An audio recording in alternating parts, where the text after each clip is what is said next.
Dispara. Sí, vamos grabando nuestra pistola de compresor de aire del mal. A ver. ¿Pistola? ¿Dónde está pistola? Aquí está pistola. Ahí está la pistola, cuidado que está cargada con tacos. Ah, tiene móvil. Sí, tiene 2 tacos. Y así Así. se dispara. ¿A dónde fue para el taco? No, ¿dónde fue para el taco? Para, no puedo estar ahí en la tele. Nuestra pedazo de pistola. Mal. Ahora tornillos. Tornillos de los cachapos que acaban en punta.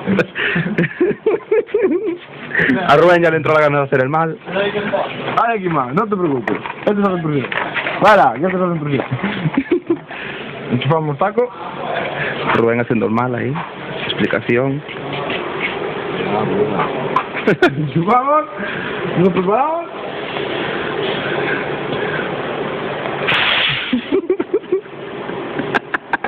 No sé si fondo llegó. Por allá sí. Es Montero. Es Montero. Montero. Non mi importa che si veda, spero levantare mai poco che io se non posso stirare ahí. No, yo estoy... Un poco compensado, pero se soltó de abajo otra vez. ¿Se soltó? No, se suelta mucho de abajo. Tiene tanta fuerza que se suelta. Sí que tiene mucha fuerza.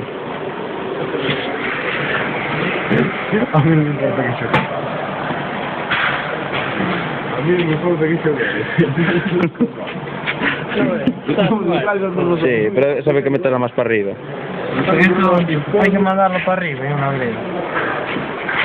Buah, pero es que se llega a la punta, no. Aquí sí que tiene fuerza. Oh, claro, no se quedan justos hoy. Sí, aquí sí que tiene fuerza. No es, Ya. no es como la otra, ¿verdad?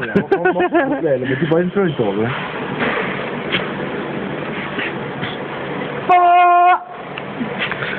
¿Está? Dale fondo.